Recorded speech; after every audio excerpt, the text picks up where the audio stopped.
Ringkasan film Nosferatu.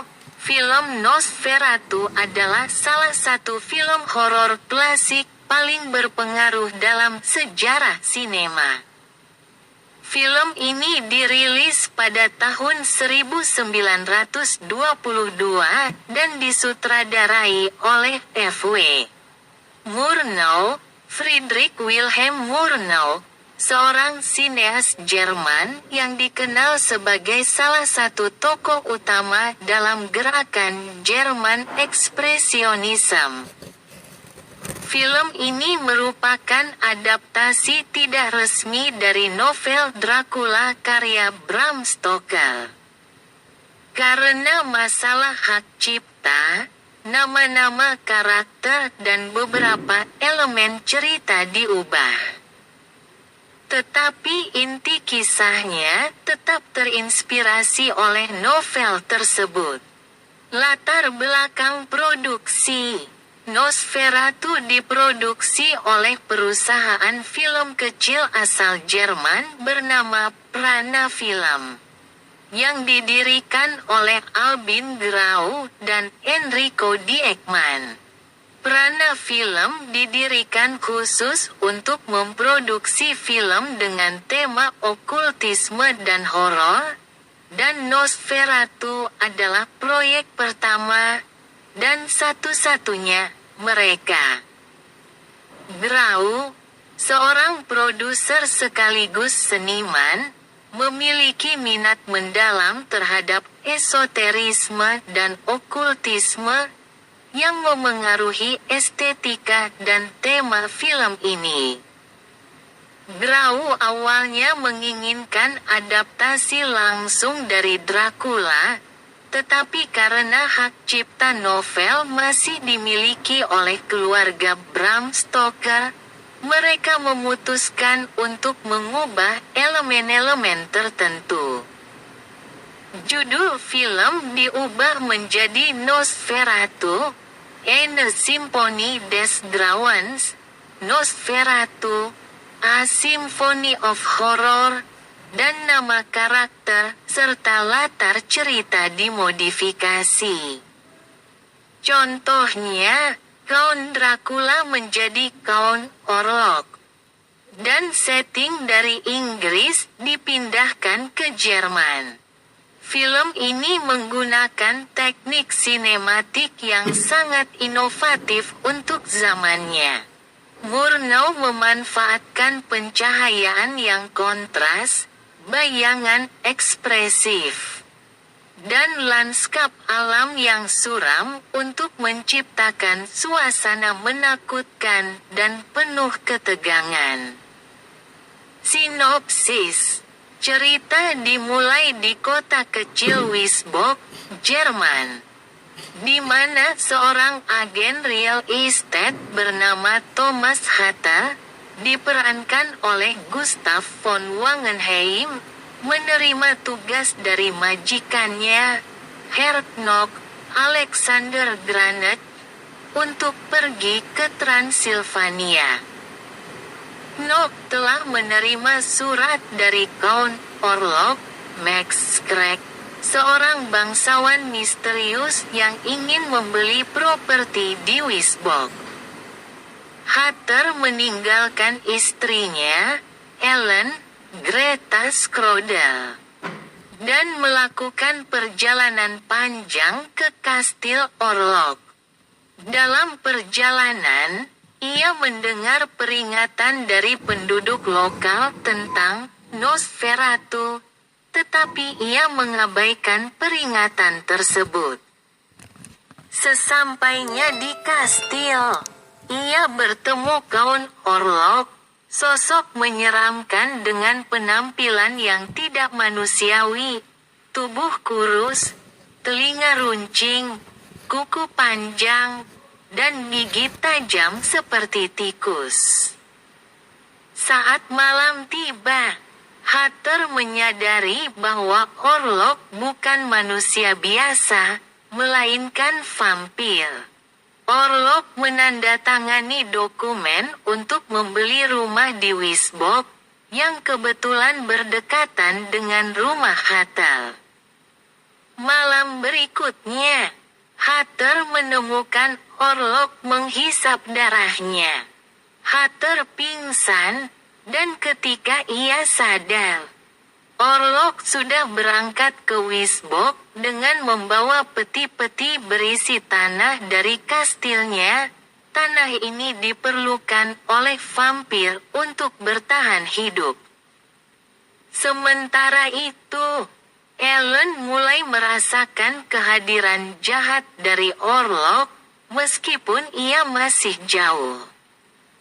Saat Orlok tiba di Wisbok, wabah misterius mulai menyebar, menyebabkan kematian di seluruh kota.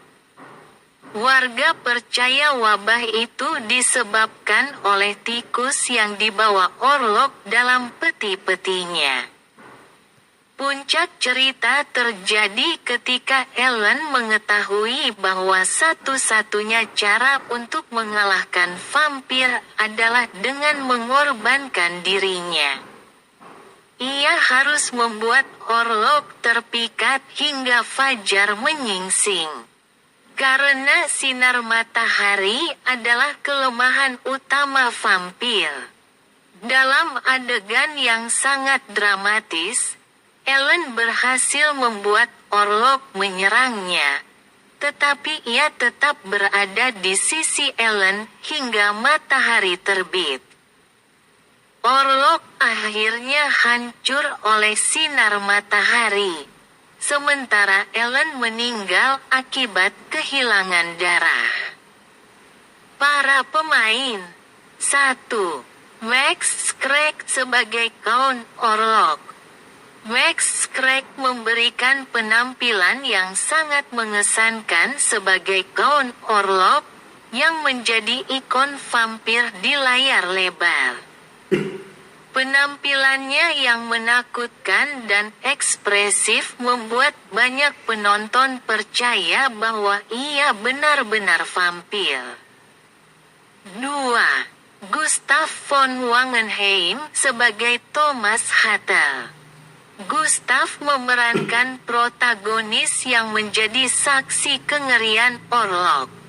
Karakternya adalah adaptasi dari Jonathan Harker dalam Dracula. 3. Greta Schroeder sebagai Ellen Hatter. Greta memerankan istri Hatter yang menjadi kunci utama dalam menghancurkan Orlok. Perannya mencerminkan pengorbanan besar untuk menyelamatkan banyak nyawa. 4. Alexander Granach sebagai Hernok. Granach memerankan majikan Hatter, seorang agen real estate yang memiliki koneksi misterius dengan Orlok. Karakter ini didasarkan pada Renfield dalam novel Dracula. 5. George H. Snell sebagai Kapten Kapal Empusa. Snell memerankan kapten kapal yang tanpa sadar membawa Orlok ke Wisbok. 6. Ruth Lansoff sebagai Annie, sahabat Ellen, peran minor. Pengaruh dan inovasi sinematik. Nosferatu adalah salah satu film pertama yang mengeksplorasi tema vampir di layar lebar. Film ini menjadi tonggak penting dalam sejarah perfilman horor, terutama karena beberapa elemen inovatifnya. 1. Jerman Expressionism. Film ini adalah salah satu contoh paling terkenal dari gerakan Jerman Expressionism. Gaya ini ditandai dengan penggunaan bayangan yang dramatis, pencahayaan ekstrim, dan latar yang mencerminkan psikologi karakter. Teknik ini menciptakan atmosfer yang tidak hanya menyeramkan, tetapi juga artistik. 2. Pemanfaatan lokasi nyata. Tidak seperti kebanyakan film horor pada masa itu yang menggunakan set studio. Murnau memanfaatkan lokasi nyata di Jerman dan Slowakia untuk pengambilan gambar. Ini memberikan kesan realistis yang membuat horor dalam film terasa lebih dekat dengan kenyataan. 3. Desain karakter Count Orlok. Desain karakter Count Orlok sangat berbeda dari representasi vampir sebelumnya yang sering digambarkan sebagai makhluk glamor. Sebaliknya, Orlok adalah makhluk menyeramkan, hampir seperti mayat hidup. Penampilannya yang menyeramkan masih menjadi ikon hingga hari ini. 4. Teknik bayangan. Salah satu adegan paling terkenal dalam film ini adalah bayangan tangan Orlok yang merayap di dinding, mencerminkan cengkeraman mautnya. Teknik ini menjadi ciri khas film dan sering ditiru dalam film-film horor modern. Kontroversi hak cipta. Setelah film ini dirilis, janda Bram Stoker, Florence Stoker, menggugat Prana Film atas pelanggaran hak cipta. Pengadilan memutuskan mendukung Florence dan memerintahkan semua salinan film Nosferatu untuk dihancurkan. Namun, beberapa salinan berhasil diselamatkan oleh penggemar film, yang kemudian memungkinkan Nosferatu tetap ada hingga saat ini. Pengaruh budaya populer. 1. Ikon vampir modern. Count Orlok dianggap sebagai salah satu representasi vampir paling menakutkan dalam sejarah sinema. Desain karakternya memengaruhi penggambaran vampir di berbagai media, dari film hingga video game. 2. Adaptasi dan parodi. Nosferatu telah diadaptasi dan diparodikan dalam berbagai bentuk. Salah satu adaptasi terkenal adalah Nosferatu the Vampire, 1979, oleh Werner Herzog, yang merupakan penghormatan langsung kepada film asli. 3. Referensi dalam budaya pop. Karakter Count Orlok sering muncul dalam karya-karya budaya populer, termasuk serial animasi seperti SpongeBob SquarePants dalam episode Graveyard Shift. Kesimpulan, Nosferatu adalah mahakarya yang menggabungkan seni visual dengan horor, menciptakan pengalaman sinematik yang tetap relevan hampir 1 abad setelah perilisannya. Film ini tidak hanya menjadi pelopor dalam genre horor, tetapi juga membuktikan bagaimana sinema bisa digunakan untuk mengeksplorasi tema-tema gelap dan kompleks. Meski menghadapi berbagai tantangan, termasuk masalah hak cipta, Nosferatu tetap hidup sebagai salah satu film paling berpengaruh dalam sejarah.